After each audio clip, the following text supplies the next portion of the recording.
अन्य महत्वपूर्ण समाचार सूरत थी व्याजखोरोने डामवा सूरत पोलीसनी मुहिम। सूरत पोलीसे लोक दरबारનું આયોજન કર્યું। પાંડેસરા, અઠવા, ઉમરા, વેસુના ફરિયાદીઓ આવ્યા। ઊંચા વ્યાજે લીધેલા 150 થી વધુ ફરિયાદીઓ ભેગા થયા હતા। પોલીસ કમિશનર અનુપમસિંહે ફરિયાદ સાંભળી હતી। પોલીસ વ્યાજખોરો સામે જરૂરી પગલાં લેશે।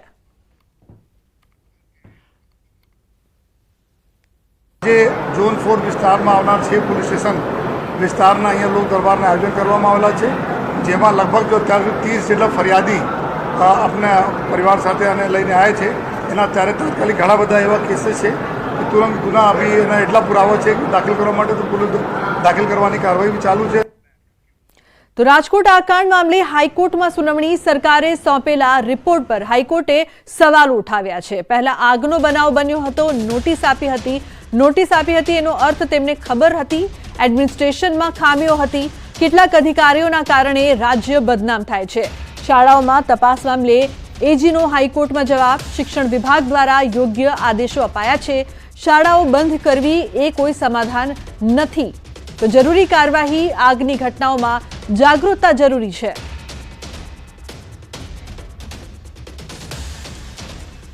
સૌથી અગત્યની ચર્ચા મ્યુનિસિપલ કમિશનરના રોલની થઈ કે મ્યુનિસિપલ કમિશનરે સેક્શન 260(2) નીચે ડેલિગેશન ઓફ પાવર આપે તો પણ તેમની અંગત જવાબદારી ખરી કે નહીં। આ મુદ્દે કોર્ટની એક વિશેષ ટિપ્પણી છે કે કોઈ પણ ડેલિગેશન પણ હોય તો પણ મ્યુનિસિપલ કમિશનર પોતાની મેઇન ઓથોરિટી તરીકેની જવાબદારીમાંથી છટકી ન શકે, તે બાબતનો વિગતવાર ખુલાસો પણ માગવામાં આવ્યો છે। સપ્ટેમ્બર 2023માં આ જ ગેમ ઝોનમાં જે ફાયર થઈ હતી અને ફાયર ડિપાર્ટમેન્ટને જાણ થઈ હતી, પરંતુ ફાયર ડિપાર્ટમેન્ટ પહોંચ્યો ત્યાં સુધીમાં આગ ઓલવી નાખેલી અને નુકસાન નહોતું થયું। તેમ છતાં ફાયર ડિપાર્ટમેન્ટના ધ્યાનમાં આ વસ્તુ હતી ત્યારે કેમ આ જગ્યાને બીજી પ્રકારની પરમિશનો છે કે નહીં તેની તપાસ ના થઈ? એક થોડી ઘણી નોટિસ ગઈ ડિમોલેશનની, શા માટે તેની પર કાર્યવાહી તે વખતે ન થઈ તેનો પણ ખુલાસો માંગવામાં આવ્યો છે।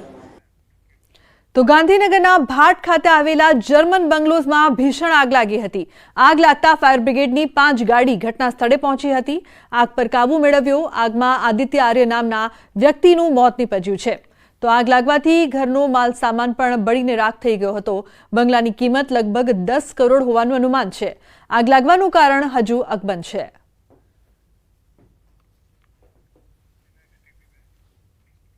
તરવલીના મોડાસાના મેઢાસણ પાસે કારમાં ભીષણ આગ લાગી હતી। સ્કૂલમાં બાળકોને મૂકવા જતા વાલીની કારમાં આગ લાગી હતી। સેન્ટ્રો કારમાં અચાનક બ્લાસ્ટ થતા અફરાતફરી મચી ગઈ હતી। વાલીની સમય સૂચકતાના કારણે તમામનો બચાવ થયો છે। મોડાસા ફાયર ફાઇટરે આગ પર કાબુ મેળવ્યો છે।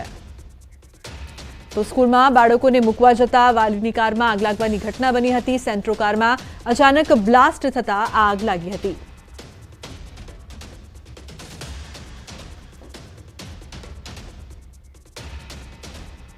समाचारનો પ્રવાહ યથાવત રહેશે। હાલ રોકાઈશું એક બ્રેક માટે। આપ જોતા રહો ન્યૂઝ 18 ગુજરાતી।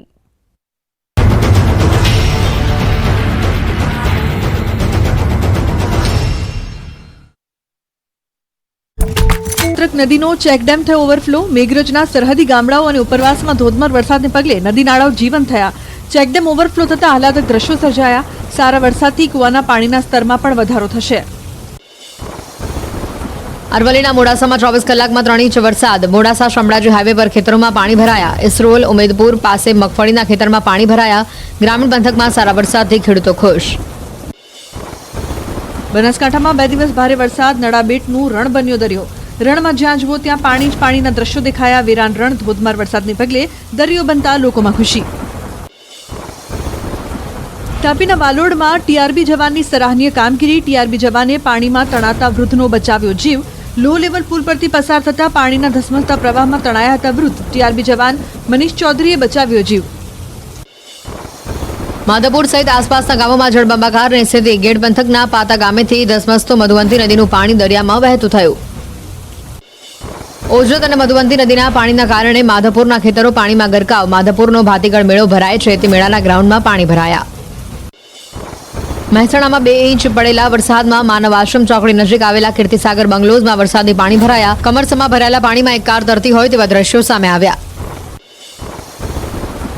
દાંતા અંબાજી પંથકમાં ધીમી ધારે વરસાદને પગલે જંગલોમાં બનાવેલા ચેકડેમોમાં નવા નીરની આવક, ચેકડેમો ઓવરફ્લો થવાના આરે ખેડૂતોમાં હરખની હેલી. અમદાવાદના વસ્ત્રાલ વિસ્તારમાં પાણીનું સામ્રાજ્ય. કઠવાડા ઇન્ડસ્ટ્રી 4 રસ્તા પાસે વરસાદી પાણી ભરાયા. વરસાદના કારણે રોડ ધોવાઈ જતા વાહન ચાલકોને હાલાકી. 4 દિવસથી પાણી ભરાયા હોવાનો સ્થાનિકોનો આરોપ. રસ્તા પર ખાડાના કારણે અકસ્માતનો ભય. આણંદના પેટલાદમાં બસ સ્ટેશન પાસે વરસાદી પાણી ભરાતા લોકો ત્રાહિમામ. ચેત્રાના વડથી કાલકા ગેટ જવાના માર્ગ પર વરસાદી પાણી ભરાયા. રસ્તાના પાણી દુકાનોમાં ભરાવાનો વેપારીઓને ભય.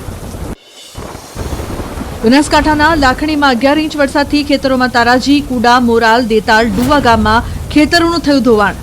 ખેતરોનું ધોવાણ થતાં ખેડૂત પરિવારોની સ્થિતિ બની કફોડી. પાણી ભરાઈ જતા જિલ્લાના 20,000થી વધુ હેક્ટરમાં કરાયેલા મગફળીના વાવેતરને નુકસાન. બનાસકાંઠામાં વરસાદી માહોલ. પાણી ભરાતા ખેડૂતોએ આડા સૂઈને બંધ બાંધ્યો હોવાનો વિડીયો. ખેતરનો પાળો ચાલુ વરસાદમાં તૂટતા 4 થી 5 ખેડૂતોએ પાળા ઉપર આડા સૂઈને બંધ બાંધ્યો. ચોમાસાની શરૂઆતમાં પ્રી મોન્સૂન કામગીરીની પોલ ખુલી. મહેસાણા, અમદાવાદ, જૂનાગઢ સહિતના વિવિધ વિસ્તારોમાં પાણી ભરાયા. ધોરાજી ગ્રામ્ય પંથકમાં સારા વરસાદને લઈને ભાદર બે ડેમમાં પાણીની આવક. ભાદર બે ડેમ સાઇટ વિસ્તારમાં ભારે વરસાદને લઈને ઓવરફ્લો. ભાદર બે ડેમ ઓવરફ્લો થતા ડેમનો એક દરવાજો અડધો ફૂટ ખોલાયો. અરવલ્લીની વાત્રક નદીમાં આવ્યા નવા નીર. મેઘરા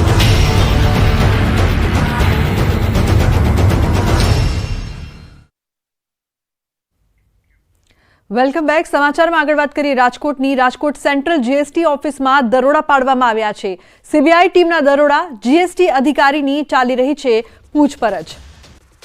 તો મહત્વનું છે કે પૂછપરછ ચાલી રહી છે. રાજકોટ સેન્ટ્રલ જીએસટી ઓફિસમાં દરોડા પાડવામાં આવ્યા છે. તો સીબીઆઈની ટીમ દ્વારા દરોડા પાડવામાં આવ્યા.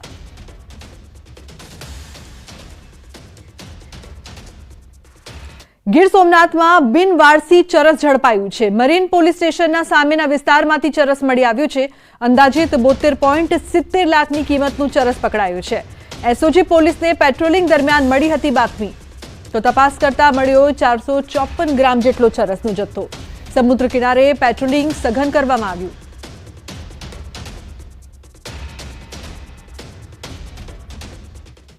અમરેલી જિલ્લા પંચાયતના ભાજપના સદસ્ય વિપુલ દુધાતે લીલિયામાં દેશી દારૂ સાથે 2 યુવાનોને પકડ્યા હતા.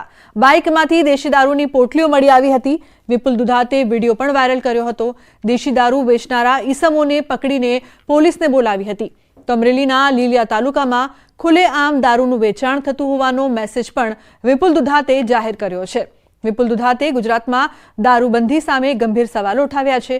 પોલીસે બંને ઈસમોને થોડી જ ક્ષણમાં છોડી દેતા વિપુલ દુધાતે પોલીસની કામગીરી પર ગંભીર આક્ષેપો કર્યા છે.